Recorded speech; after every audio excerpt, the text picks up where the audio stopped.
হে বন্ধুরা, আমি Sujoy. Welcome to my channel.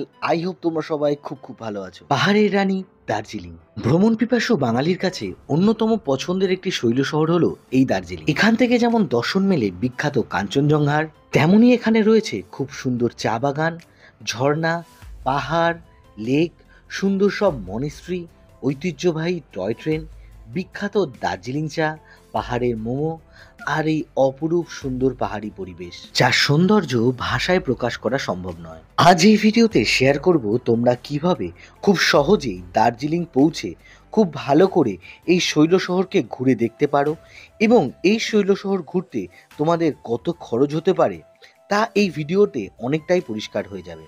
তাহলে চলো দেরি না করে ভিডিওটা শুরু করা যায়। কলকাতা থেকে দার্জিলিং বিভিন্ন মাধ্যমে পৌঁছানো যায়। এর মধ্যে সব থেকে সস্তা এবং পুষ্টিকর মাধ্যম হলো ট্রেন জার্নি। এছাড়াও বাসে করে কলকাতার ধর্মতলা থেকে শিলিগুড়ি হয়েও দার্জিলিং পৌঁছানো যায়। এই দুটি মাধ্যম ছাড়াও আকাশপথেও দার্জিলিং পৌঁছানো যায়। কলকাতা বিমানবন্দর থেকে বিমানে করে বাগডোগরা বিমানবন্দর হয়েও দার্জিলিং পৌঁছানো যায়, এবং এর বাইরেও প্রাইভেট গাড়ি করে তোমরা সড়ক পথে ডাইরেক্ট দার্জিলিং পৌঁছে যেতে পারো। ট্রেন, বাস বা প্লেনে করে তোমরা যদি দার্জিলিং যেতে চাও তাহলে তোমাদের এনজিপি বা শিলিগুড়ি হয়ে দার্জিলিং পৌঁছাতে হবে। আমরা এবার ট্রেনে করে এনজিপি হয়ে দার্জিলিং পৌঁছেছিলাম। শিয়ালদা ও হাওড়া থেকে অনেকগুলি ট্রেন এনজিপি এবং শিলিগুড়ি অবধি যায়। এবার আমরা শিয়ালদা থেকে 13147 উত্তরবঙ্গ এক্সপ্রেসে করে এনজিপি অবধি পৌঁছেছিলাম। উত্তরবঙ্গ এক্সপ্রেস বাদেও শিয়ালদা এবং হাওড়া থেকে পদাতিক এক্সপ্রেস, দার্জিলিং মেল, পাহাড়িয়া এক্সপ্রেস, শতাব্দী এক্সপ্রেস, বন্দে ভারত এক্সপ্রেস ছাড়াও আরও কিছু ট্রেন শিলিগুড়ি এবং এনজিপি অবধি যায়।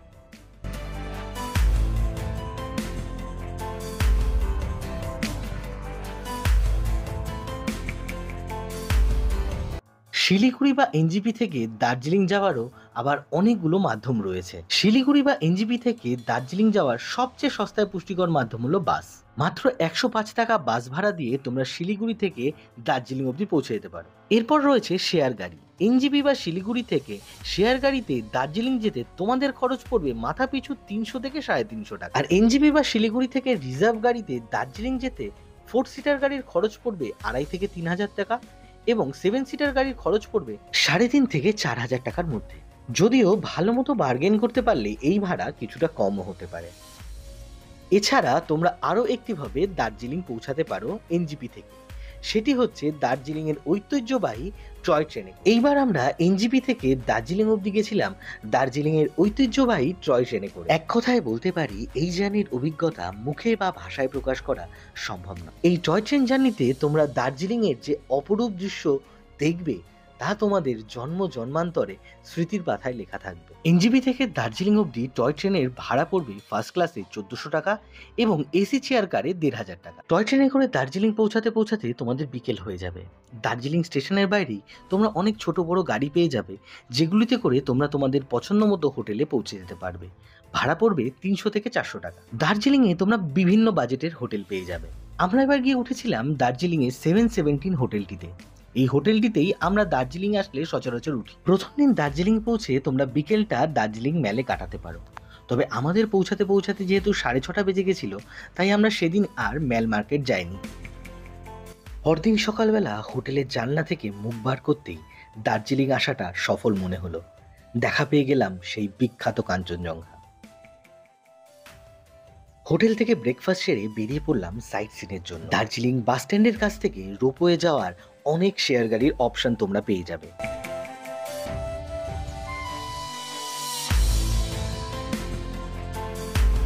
মাথাপিছু মাত্র 15 টাকার বিনিময়ে পাহাড়ের সুন্দর প্রকৃতি উপভোগ করতে করতে আমরা পৌঁছে গেলাম দার্জিলিং রোপওয়ের কাছে। শেয়ার গাড়ি তোমাদের দার্জিলিং রোপওয়ের একটু আগে নামিয়ে দেবে। সেখান থেকে একটু এগিয়ে গেলেই তোমাদের চোখে পড়বে দার্জিলিং রঙ্গিত ভ্যালি রোপওয়ে। সিজনের সময় এই রোপওয়েতে দারুণ ভিড় হয়, তাই একটু সকাল সকাল এই রোপওয়েতে আসাই বুদ্ধিমানের কাজ হবে। আমরা সিজনের সময় না গেলেও বেশ ভালো লাইন পেয়েছিলাম। এই দার্জিলিং রোপওয়ে সিজনে প্রতিদিন সকাল 10টা থেকে দুপুর 2টো অবধি চালু থাকে, এবং অফ সিজনে সকাল 10টা থেকে বিকেল 4টে অবধি চালু থাকে। তবে প্রতি মাসের 19 তারিখ মেইনটেনেন্সের জন্য এই রোপওয়ে সার্ভিস বন্ধ থাকে। এই রোপওয়ে যাওয়া এবং আসা নিয়ে টোটাল 10 কিলোমিটার পথ অতিক্রম করে, এবং তাতে সময় লাগে 20-40 মিনিট। দার্জিলিংয়ের এই রোপওয়েতে চড়ার অনুভূতি আলাদাই।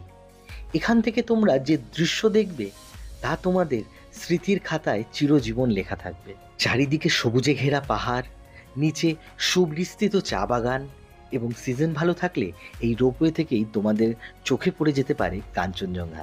এই 40 মিনিটের সুন্দর রোপওয়ে জার্নি করতে তোমাদের মাথাপিছু টিকিট খরচ পড়বে মাত্র 260 টাকা। রোপওয়ে চড়ে আমাদের পরবর্তী গন্তব্য ছিল দার্জিলিং জু এবং Himalayan mountain institute. Darjeeling ropeway থেকে মাত্র পায়ে হাঁটা 10 মিনিট দূরত্বেই রয়েছে এই দার্জিলিং জু এবং এইচএমআই।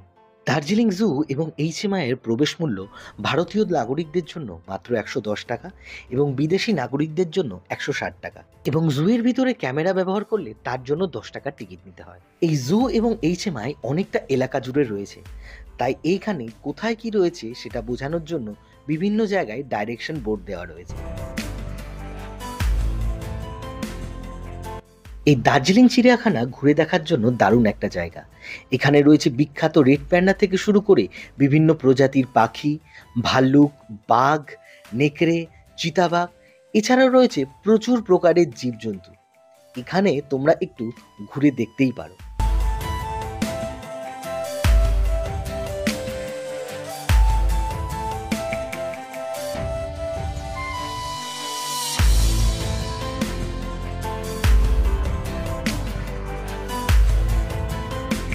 জু এর একদম শেষ প্রান্তে রয়েছে এইচএমআই অর্থাৎ হিমালয়ান মাউন্টেন ইনস্টিটিউট। আর এই হিমালয়ান মাউন্টেন ইনস্টিটিউটে ঢুকতেই সবার আগে চোখে পড়বে একটা ছোট্ট অ্যাডভেঞ্চার জোন, যেটাকে এখানে ট্রি টপ রোপ কোর্স বলা হয়। এই ছোট্ট অ্যাডভেঞ্চার করতে তোমাদের মাথাপিছু খরচ পড়বে মাত্র 210 টাকা।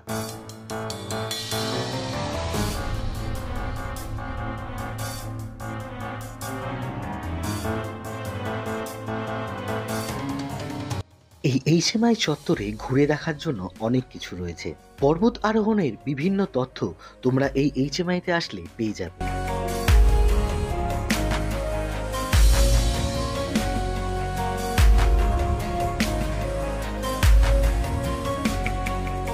এই এইচএমআই এর মধ্যেই রয়েছে দারুণ একটি মিউজিয়াম, যেটিকে তোমরা পর্বত আরোহণের একটি তথ্য ভাণ্ডার বলতে পারো। আর এই এইচএমআই মিউজিয়ামের সামনেই রয়েছে তেনজিং নরগের সমাধি। এই এইচএমআই থেকে বেরোলেই তোমরা এর পাশে একটা রেস্টুরেন্ট পেয়ে যাবে। এখান থেকে তোমরা তোমাদের দুপুরের খাবার খেয়ে নিতে পারো। জু আর এইচএমআই থেকে ফিরতে ফিরতে বিকাল হয়ে যাবে। সারাদিন ঘুরে বিকালটা একটু রেস্ট নিয়ে সন্ধেবেলা বেরিয়ে পড়তে পারো বিখ্যাত ম্যাল মার্কেট ঘুরতে।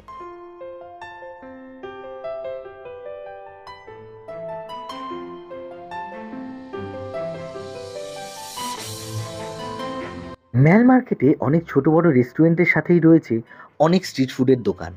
সেখান থেকেই তোমরা তোমাদের সন্ধ্যের জলখাবার সেরে নিতে পারো। ম্যাল মার্কেট ঘুরে রাতের খাবার খেয়ে একটু তাড়াতাড়ি শুয়ে পড়েছিলাম।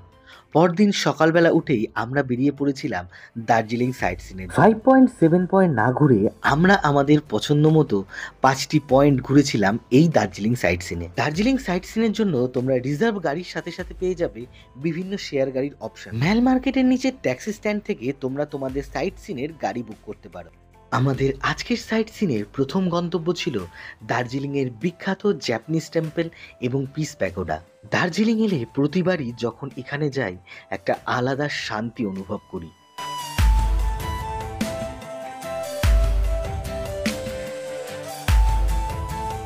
পিস প্যাগোডায় বুদ্ধদেবের জীবনকালের বিভিন্ন দশা খুব সুন্দরভাবে মূর্তির মাধ্যমে বর্ণনা করা রয়েছে।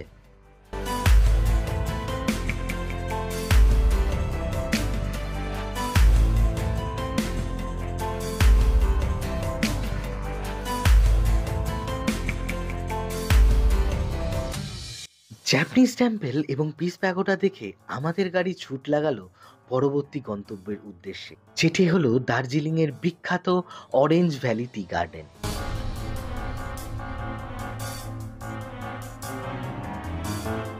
শীতের মরশুম হওয়ায় অরেঞ্জ ভ্যালি টি গার্ডেনে চা গাছ অত সুন্দরভাবে না দেখতে পারলেও যে ভিউ আমরা দেখলাম তা এক কথায় অতুলনীয়। চা বাগান দেখার পর আমাদের পরবর্তী গন্তব্য ছিল বিখ্যাত গঙ্গা মায়া পার্ক।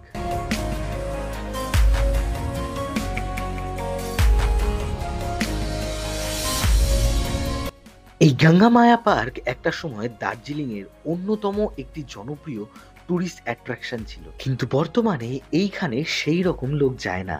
তার অন্যতম কারণ হচ্ছে এইখানকার পৌঁছানোর রাস্তাটার অবস্থা খুব বেহাল।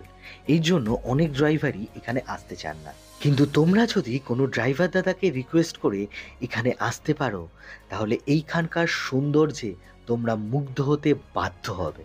পাহাড়ি নদী এবং অপরূপ সবুজের সমাহার এক কথায় অবর্ণনীয়। এই গঙ্গামায়া পার্কেই আছে বোটিং এর জন্য ছোট্ট একটি লেক।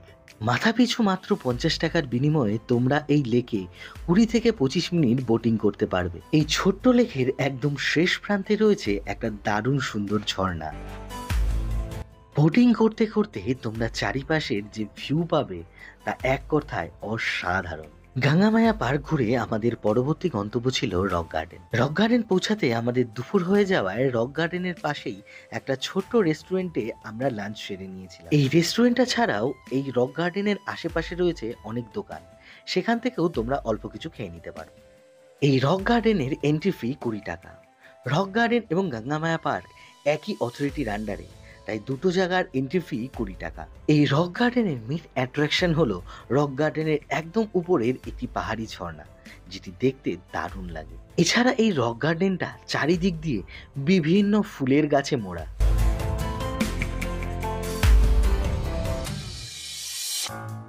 রক গার্ডেন ঘুরে আমরা চলে আসলাম আজকে আমাদের অন্তিম গন্তব্য ডালি মনেস্ট্রিতে। ঘুম মনেস্ট্রির মতো এই ডালি মনেস্ট্রিও দার্জিলিং এর একটি বিখ্যাত মনেস্ট্রি। এই মনেস্ট্রির উপর থেকে দার্জিলিং শহরের দারুণ একটা ভিউ পাওয়া যায়। এই ডালি মনেস্ট্রি কিন্তু অনেকটাই বড় এবং এর চারিপাশটা খুব সুন্দর করে সাজানো গোছানো। ডালি মনেস্ট্রির মধ্যেই রয়েছে একটি ছোট্ট মিউজিয়াম, যেখানকার প্রবেশ মূল্য মাথাপিছু মাত্র 20 টাকা। আমাদের আজকের দিনে গোটা সাইট সিন কভার করার জন্য গাড়ি ভাড়া পড়েছিল 2200 টাকা। ডালি মনেস্ট্রি দেখে আজকের মতো ট্যুর শেষ করে আবার ফিরে এলাম হোটেলে। হোটেলে ফিরে ঘন্টাখানেক রেস্ট নিয়ে সন্ধেবেলা আবার বেরিয়ে পড়লাম ম্যাল মার্কেটে। ম্যাল মার্কেটের বিখ্যাত স্ট্রিট ফুড দিয়ে সন্ধ্যের টিফিন সেরে আস্তে আস্তে ঘুরে দেখতে লাগলাম এই ম্যাল মার্কেট। টুকিটাকি শপিং সেরে ঢু মারলাম গোল্ডেন টিপসে। তার অন্যতম কারণ হচ্ছে দার্জিলিং চা। আমি প্রত্যেকবার দার্জিলিং এলে এইখান থেকেই দার্জিলিং চা সংগ্রহ করে থাকি। এই গোল্ডেন টিপস দোকানটিতে তোমরা বিভিন্ন ভ্যারাইটির চা পেয়ে যাবে। পছন্দ মতো চা সংগ্রহ করে আবার ফিরে গেলাম আমাদের হোটেলে।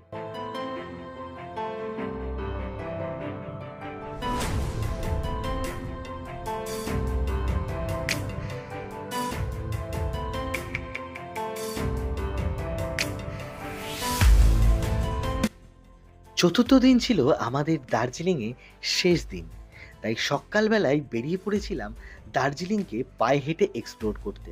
সবার প্রথমে ঢু মেরেছিলাম দার্জিলিং ম্যালে। সকালবেলা দার্জিলিং ম্যালকে দারুণ লাগে। দার্জিলিং ম্যালে কিছুটা সময় কাটিয়ে আমাদের পরবর্তী গন্তব্য ছিল মহাকাল মন্দির। মহাকাল মন্দির যাওয়ার রাস্তাটা একটু খাড়া হলেও মহাকাল মন্দিরে যখন তোমরা পৌঁছাবে তখন তোমাদের ওই কষ্ট আর কষ্ট মনে হবে না।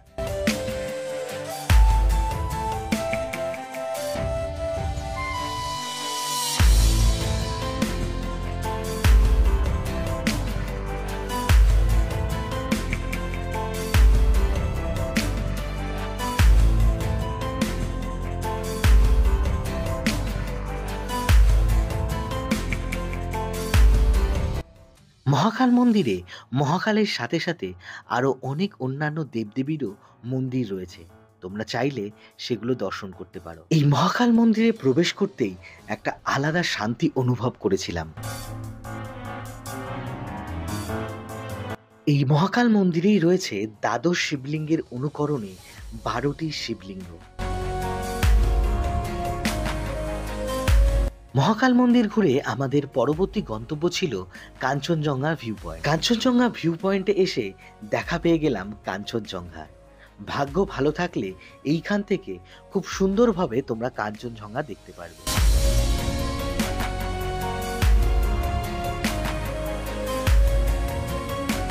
কাঞ্চনজঙ্ঘা ভিউ পয়েন্ট থেকে একটু এগিয়ে গেলেই পরে কাঞ্চনজঙ্ঘা মর্নিং ক্লাব।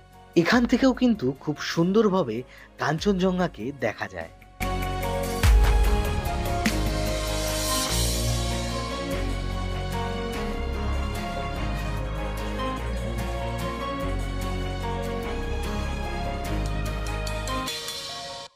মহাকাল মন্দির এবং কাঞ্চনজঙ্ঘা ভিউ পয়েন্ট থেকে আমাদের আজকের অন্তিম গন্তব্য ছিল কেভেন্টার্স।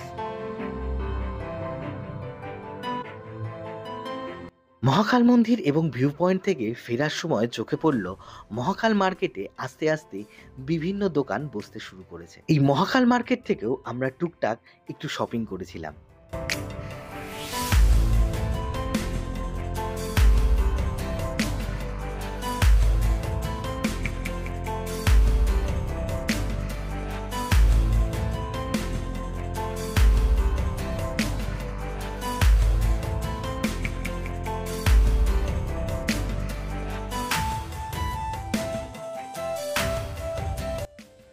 দার্জিলিংয়ে ব্রেকফাস্ট করার জন্য কেভেন্টার্স কিন্তু খুবই বিখ্যাত। এর আগে একবার দার্জিলিং আসলেও আমাদের এই কেভেন্টার্সে বিভিন্ন কারণে ব্রেকফাস্ট করে হওয়া ওঠেনি। তাই এইবার ভেবেইছিলাম যে যেদিন আমরা দার্জিলিং থেকে ফিরবো সেদিন সকালটা রাখবো কেভেন্টার্সের জন্য।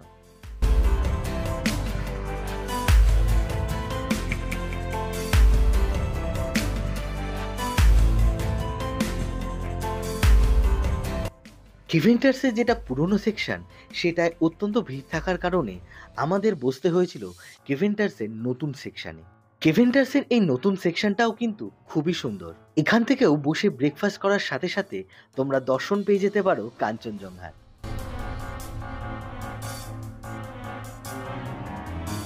কেভেন্টার্সে এসে আমরা অর্ডার দিয়েছিলাম কেভেন্টার্সের বিখ্যাত হট চিকেন প্ল্যাটার। এই চিকেন প্ল্যাটারটা আমার মোটামুটি লেগেছিল, তবে মেরির কিন্তু এই প্ল্যাটারটা খেতে খুবই ভালো লেগেছে।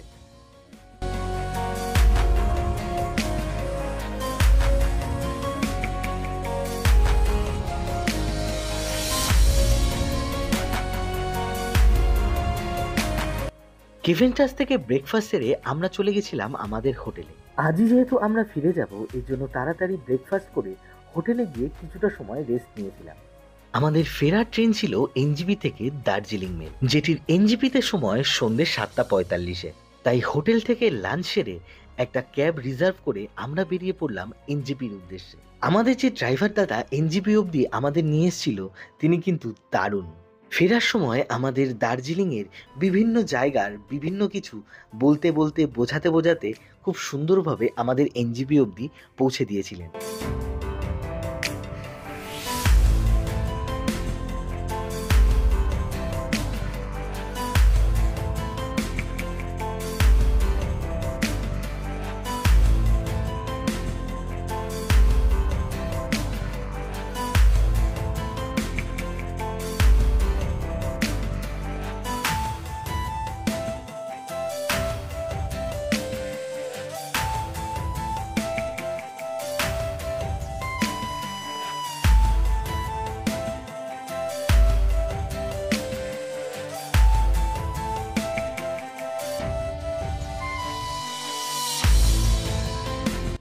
ফেরার পথে রোহিণীর কাছে আমরা একটা জায়গায় দাঁড়িয়েছিলাম একটু জলখাবারের জন্য। দার্জিলিং থেকে ফেরার আগে শেষবারের মতো দার্জিলিং মোমো টেস্ট করার সাথে সাথেই আমাদের দার্জিলিং ট্যুরটাও শেষ হতে চলেছে।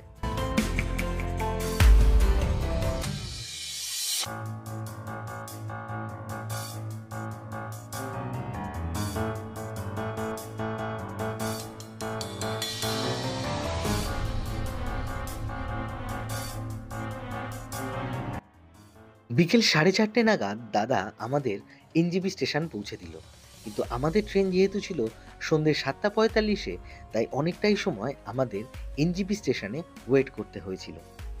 আজকের এই ট্যুর গাইড ভিডিওটা এখানেই শেষ করছি। আশা করছি ভিডিওটা তোমাদের একটু হলেও ভালো লেগেছে। ভিডিওটি তোমাদের যদি ভালো লাগে তাহলে অবশ্যই ভিডিওটি লাইক করে দিও এবং আমার চ্যানেলে আরও এইরকম ইন্টারেস্টিং ট্যুর রিলেটেড ভিডিও দেখার জন্য চ্যানেলটি সাবস্ক্রাইব করতে ভুলো না। তোমাদের সাথে দেখা হচ্ছে আরও একটি এক্সাইটিং ট্যুর জার্নি নিয়ে। ততক্ষণ সকলে ভালো থেকো, সুস্থ থেকো, টাটা।